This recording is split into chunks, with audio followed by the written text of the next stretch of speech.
My name is SJ. This is my dog Courage.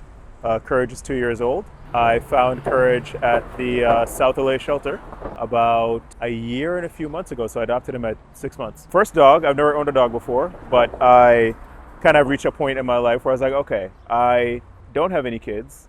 I probably won't have kids. And so am I capable of taking care of another life? And so this is why I got Courage. Well, I conceptually like cats better, but the problem is that cats have the sharp teeth, and I have like a phobia of cats and the claws, and so dogs generally are more lovable, and so I didn't want any pet that was as standoffish as I was, and so I was like, all right, let me get something that like forced me to be a little more personable. And what I found is that like when I got the dog, people will just walk up and say hello. They'll say, hey, nice dog. Oh, you train him, like that kind of thing. So that ended up working out in my favor. I work from home, so I get to just be with him most of the day. I started off with a very rough parenting style. I'm Jamaican. And then as we got to trust each other a little more, I was like, okay, we don't need to be as rough. We can use stern language. We can have him sit to neutralize him. We can have him, do other things besides be a rough Jamaican parent. So I was like, all right, so we've kind of softened each other a little out a little bit nicely. So that's been pretty good. So 7 out of 10 times he listens perfectly. And then the other 3 is that he's very social. So there's another dog walking by, which means I'm losing control as we speak. So I gotta like really lock him in. And then if there's random food on the ground, then I'm no longer available to listen to as a dad. So the food on the ground and another dog, those are my 2 weak points. But usually the way that I started training him was actually get up in the morning at 5 a.m. And at 5 a.m. there's no one around. So that's when I started walking him off leash so that there's very little distraction. And so we've been doing this for a year, right? So now we're very used to it. And because I'm with him and I just get to train him on basic stuff on a regular basis, we get to have a good bond. There's no negative energy, and he's always trying to be very social. He's always trying to get pets and cuddles and different things like that. And I realized actually about 3 months ago that he knows when I'm agitated, and he'll come over for pets and cuddles when I'm agitated. And before, when he would do it, I would get more agitated because I'd be like, leave me alone, I'm annoyed. But I think he's actually smelling like some kind of chemical change in my body. And so he's walking over to be like, calm down. So he does it so now I know when he walks over randomly from his bed over to me for pets, that leave it. That means that I need to relax in some way, shape, or form. Or it's like an ADHD binge. If I do one of those, that also means I'm off kilter somehow. So he comes over for a pet for that too. So yeah. So Courage, I got that name because when I was in the shelter looking for dogs, I had picked another dog, but there's something, I don't know the term for it, but it's like basically like kennel sickness, where like when you pick a dog but you leave them in the shelter for too long, they get a little extra crazy.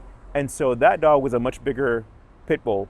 And I was like, I don't know if I'm gonna have that for my first dog. And so I kept walking around the shelter and I saw him, and he's actually really good in groups. So he loves having a friend. Eventually when I move, I'm actually gonna get another dog. We just can't have that in my apartment. 2 dogs shedding in my house is crazy. But I picked him because he was with his friend and he has really beautiful eyes. But when I looked at him, he actually reminded me of like these street dogs in Jamaica, which if you've ever been to Jamaica has these like street dogs.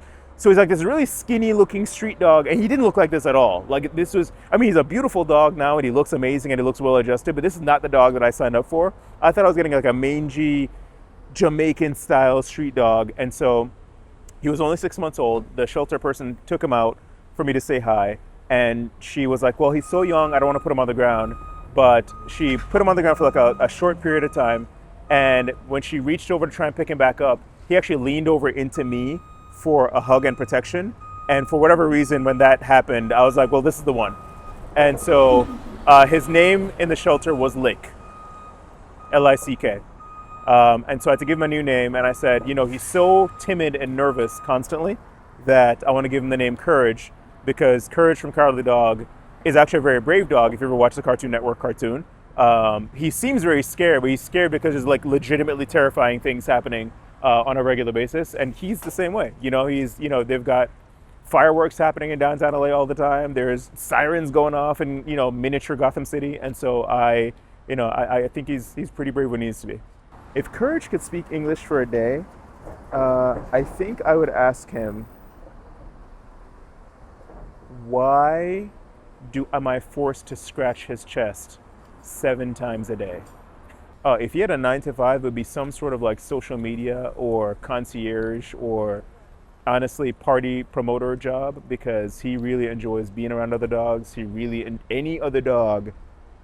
We're kind of a problem right now because he thinks every dog is his friend. And I have to remind him, but not every dog who's barking at you and lunging at you wants to play. And so if he could, I think he'd be a party promoter or any kind of like social activity chairperson. The worst thing he's ever done, I think, was when I got him the first 2 weeks that I got him, he lifted his leg up and took a piss on my bookshelf. And again, that goes back to the Jamaican parenting style, because my reaction was very swift. And so we just ended up having to speak to each other. He knows now not to piss inside. That hasn't happened in like a year, right? But it was like he had the cone on and everything, and it's like lifted his leg up, was like, I'm gonna mark inside on my bookshelf on some of my most precious, rarest books. And so I would say Courage probably knows a little bit of patois. So, he's definitely a bilingual dog. So if he could speak, he'd probably speak, a little bit of patois dialect. I can just say that because I work from home, I have an unfair advantage over every single person who has to go into an office. But I did watch this one guy on YouTube whose training style really synchronized with me. And so his name is Hamilton Dog Training. And his style of training and his style of dog communication, his style of process really resonated with me. And so I just watched I think probably 6 hours of his videos, and then I just started incorporating them slowly but surely. But even like the trick training, like he knows a couple of tricks. I'm still trying to be more patient in teaching him tricks now, because I'm trying to teach him a hold it trick.